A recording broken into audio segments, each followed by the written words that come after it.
जिंदा हुआ है, किस विषय को लेकर जिंदा नहीं हुआ? आज हमारे जो संगठन है अखिल भारतीय जनवादी महिला समिति, तो हमारे हरियाणा स्टेट की ये 12वीं कॉन्फ्रेंस यहाँ जींद में होने जा रही जी, है। किसी के कार्यक्रम है, क्या कुछ मुख्य एजेंडा कार्यक्रम है, रहेगा? अभी तो उद्घाटन सत्र होगा और उसके बाद फिर रिपोर्ट रखी जाएगी जो हमने काम किए हैं पिछले 3 साल में, और उस पर तमाम लोग भी बोलेंगे और आगे हमको क्या करना चाहिए, कौन से मुद्दे हैं हरियाणा में जिन पर हमको ज़्यादा ध्यान देना चाहिए, इस पर फिर डिस्कशन होगा। कोलकाता गैंगरेप हुआ, उसके बारे में क्या कहना, कौन जिम्मेदार है? जी कोलकाता गैंगरेप हुआ, उसके बारे में जी, मैं तो कहूँगी कि बंगाल में टीएमसी की सरकार 2011 में आई, उसके आने के बाद से लगातार महिला उत्पीड़न, महिलाओं के साथ हिंसा, इसकी घटनाएँ बहुत ज़्यादा बढ़ रही हैं और अक्सर ये भी हुआ है कि अपराध करने वाले शासक दल के साथ जुड़े हुए लोग थे और इसलिए न्याय प्रक्रिया में भी बहुत देरी हुई या न्याय से वंचित रह गईं महिलाएँ, और डर भी है, बहुत कम महिलाएँ अब जाती हैं केस का लिखाने। और हम लोगों ने देखा जो आरजी कॉर्ड मेडिकल कॉलेज का केस हुआ था, जिसमें वो डॉक्टर थी, वो मर गई और उसके बाद शायद इतना बड़ा आंदोलन जो फूटा वहाँ नहीं हुआ है बहुत सालों से। यहाँ तक कि पूरे देश के जूनियर डॉक्टरों ने कई कई हड़तालें की इस मामले में, और ये सबके बावजूद हम मानते हैं कि जो असली अपराधी हैं आज तक नहीं पकड़े गए हैं।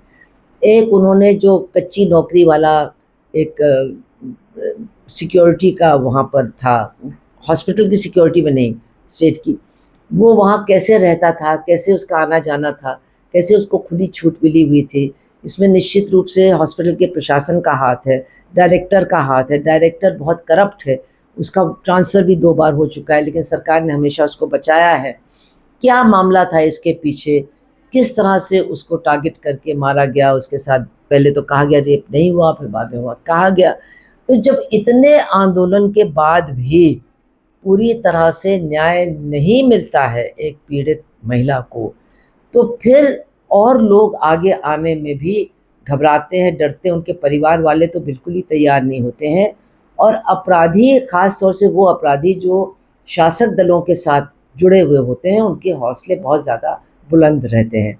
और यही देखा गया, अभी जो ये लॉ कॉलेज की लड़की है, वहाँ की छात्रा है, वो कॉलेज से ही निकल रही थी, कॉलेज का ही कोई काम था, 7:30 बजे शाम को, और 3 लोगों ने, जिसमें एक उस कॉलेज के अंदर एक नेता टाइप का भी था, उसको सरकारी वहाँ पर अपॉइंटमेंट मिला हुआ था, वो टीएमसी का छात्र नेता भी था, उसके 2 उसके दोस्त थे, मित्र थे, जो भी कहिए, वो गार्ड रूम में उसको घसीट के ले गए। तो गार्ड आखिर कहाँ थे? गार्ड्स की ड्यूटी क्या है? और वहाँ गार्ड रूम में अंदर से बंद करके उसके साथ सामूहिक बलात्कार किया, उसका वीडियो निकाला और उसको धमकी दे कर के कि वही जो हम वीडियो दिखा देंगे लोगों को, तुम्हें मार डालेंगे, तुम्हारा एक बॉयफ्रेंड है उसको मार डालेंगे, ये सब उसको डरा के किसी तरह से वो घर अपने पहुँची। और जैसा कि उसका कुछ बयान आया है कि काफ़ी उसने बातचीत की अपने पेरेंट्स से और फिर ये सोचा कि नहीं, हम मैं तो रिपोर्ट करूँगी। तो उसने जाके रिपोर्ट की, उसका मेडिकल भी हुआ, और चूँकि तुरंत रिपोर्ट हो गया था, मेडिकल भी हो गया, और उसने नाम बताया क्योंकि पहचाना था, ज़िंदा है वो, मरी नहीं थी। ये भी एक कारण है रेप के बाद मार डालने का कि वो बता ना सके कि किसने किया। तो ये बची हुई थी, इसने बताया और तुरंत उन लोगों को अरेस्ट किया गया और टीएमसी ने माना कि हाँ, ये हमारे साथ था, अब हमने इसको निकाल दिया है। तो मेरा कहने का मतलब है, अब आपने निकाल दिया क्योंकि वो पकड़ा गया, लेकिन क्या इसके पहले उसका क्या रिकॉर्ड रहा है, उसका क्या इतिहास रहा है?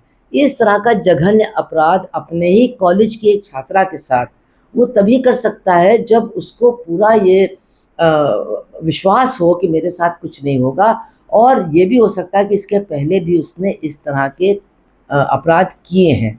तो ये मामला बहुत गंभीर है, जब सरकार या शासक दल अपराधियों का साथ देती है, ख़ास तौर से जो महिलाओं के साथ हिंसा करते हैं, तो फिर महिलाओं की असुरक्षा बहुत ज़्यादा बढ़ जाती है।